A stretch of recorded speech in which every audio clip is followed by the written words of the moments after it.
political, with decolonization and the independence of many nations. It gradually acquired economic connotations that were accelerated by globalization. As these fused increasingly with factors like technology, energy, resources, connectivity, and even human ingenuity, a different world started to emerge. That is obviously a continuous and unending process. It has also acquired greater cultural and social characteristics.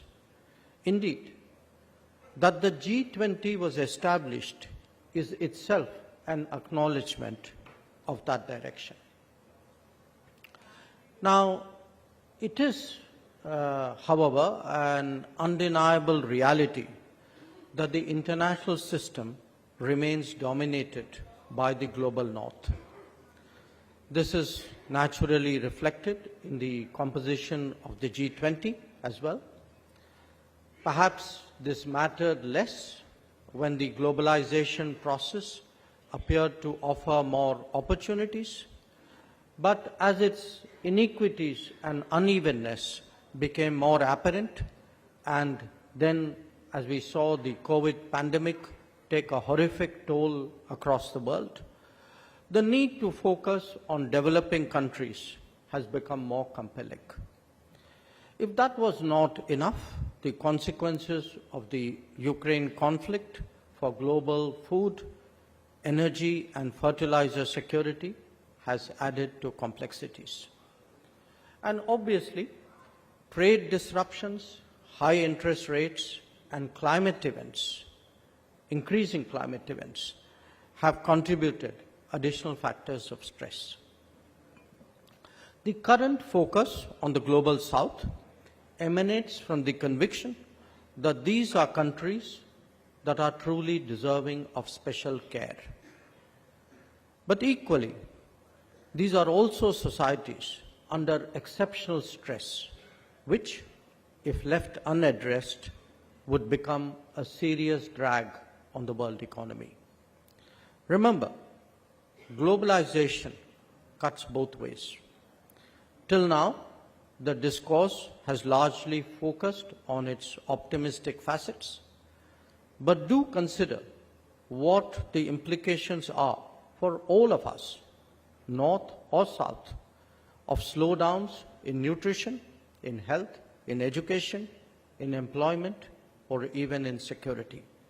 And indeed, when the promises of digitization, connectivity, or technology fall short. When India assumed the G20 presidency last December, we were acutely conscious that most of the global south would not be at the table when we meet. This mattered very much because, as I have underlined, the really urgent problems are those faced by them. To discuss their concerns without providing them a fair hearing appeared extremely unfair. And India itself, so much a part of the global south, could not stand by and let that happen. Therefore, Prime Minister Modi decided to convene the Voice of the Global South Summit in January of this year. We heard from 125 countries directly about their challenges and priorities. And on their behalf, these have been made central to the G20 agenda. Different aspects of these fundamental challenges have been discussed in the finance track and the Sherpa track, or for that matter, the ministerial streams and the engagement groups. And as a result, we have deliberated on issues of debt and finance, on sustainable development, climate action, food security, and women-led development. The core mandate of the G20 is to promote economic growth and development, and that cannot advance if the crucial concerns of the global south in the areas that I have highlighted are not addressed. But having said that, let me step back and bring out some of the structural issues that are today at the heart of the predicament of the Global South. Key among them are the concentrations of various kinds created by the last 3 to 4 decades of globalization. For a variety of reasons that range from scale, subsidies, technology, human resources, and strategic choices, the Global South was largely reduced to being a consumer rather than a producer. Their contribution very often was to provide resources for manufacturing elsewhere.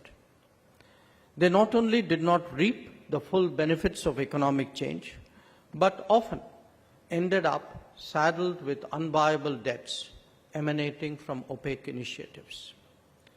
This was a gradually unfolding crisis in the making, but one that was accelerated rapidly by the multiple shocks of debt, COVID, and conflict. As a result, the endeavor now is to seek a re-globalization that is more diversified, that is more democratic, where there would be multiple centers of production, not just of consumption. And that is where business can make a crucial difference. We cannot be at the mercy any longer of a few suppliers whose viability could come into question by unanticipated shocks. This was starkly apparent when it came to health during the COVID pandemic, but it pretty much applies to everything else as well. The compulsion to create more resilient and reliable supply chains is a really pressing one. Its counterpart in the digital domain is driven more by anxieties about trust and transparency. The volatility of the last few years has brought home to us the importance of strategic autonomy. We may talk about seeking a more just, equitable, and participative global order, but at the end of the day, that will only happen when we see commensurate investment, trade, and technology decisions. Where India is concerned, our response to this situation is articulated in the goal of Atmanirbhar Bharat, that is self-reliant India.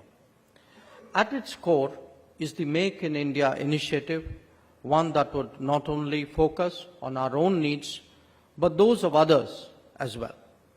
It is paralleled by a strong commitment to make it easier to do business in India. At the same time, our infrastructure is being rapidly developed through the Gati Shakti initiative. Since human resources are such a vital ingredient in a knowledge economy, that too is being addressed through programs of literacy, education, skills, and digitization. And indeed, the mindset itself is undergoing a transformation through emphasis on innovation and startups. And overall, it is the Modi government's commitment to enhance ease of living that can bind all these positive developments closely together. It is the working of this multiple axis in tandem that is now forging a new India, an India that creates its own 5G stack, an India which invents its COVID vaccine, or an India that lands near the South Pole of the moon. So when you reflect on it, the discourse about the Global South is essentially about leaving no one behind. But to preach it convincingly, one has to practice it effectively. And that is what India has sought to do over the last decade. During the COVID and thereafter, we have provided direct food support to 800 million of our most vulnerable citizens, and financial support to 450 million.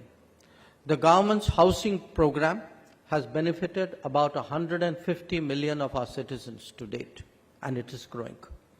Affordable and accessible health care is today within, again, the reach of millions and growing by the day. Pension schemes cover 450 million. And the basic necessities of sanitation, electricity, and water will become universal in the very near future. All of this has been made possible through the creation of a digital public infrastructure.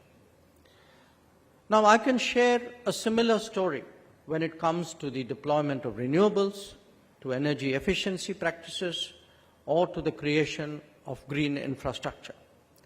Today's India is one where the world simultaneously witnesses experimentation, scaling up, deployment, innovation, and breakthroughs.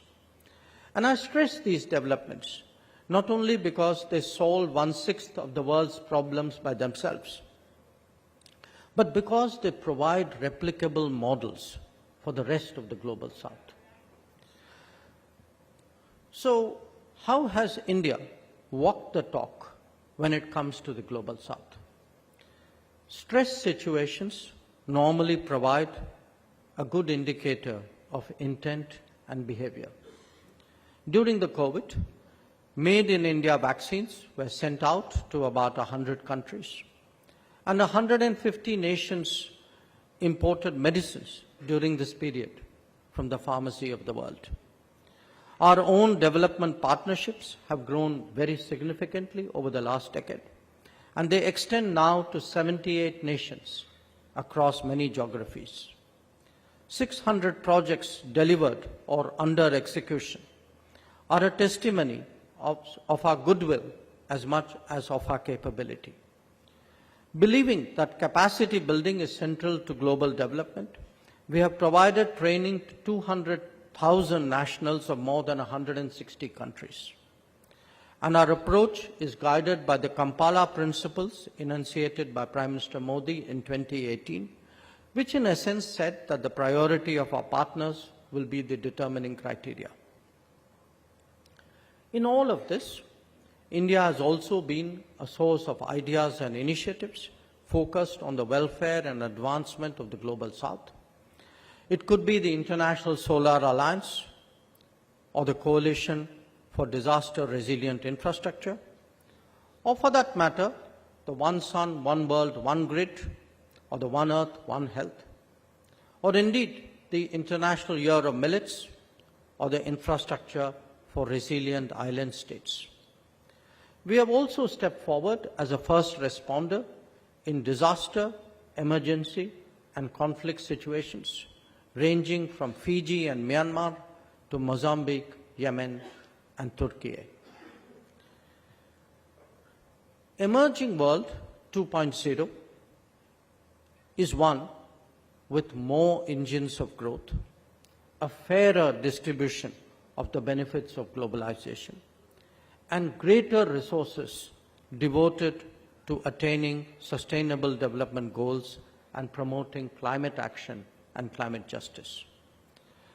That is not merely a challenge for the policy-making world, but it is even more so for those who shape the real economy every day through their decisions and choices. By prioritizing decisions and choices, I am therefore very glad that the B20 has risen to the occasion. By prioritizing inclusive growth, resilient supply chains, services trade, digital technologies, innovation, and sustainability, it has established itself as a credible partner of governments who are working to the same ends. The theme RAISE, responsible, accelerated, innovative, sustainable, and equitable, RAISE business says it all. Its task forces and action councils have been a practical articulation of what the world must do. The emphasis on ESG in business and African economic integration is particularly laudable given the larger picture that I have presented before you. I commend the endeavors of B20 India and assure you all that these are truly valuable inputs for the considerations of the leaders when they meet in New Delhi next month.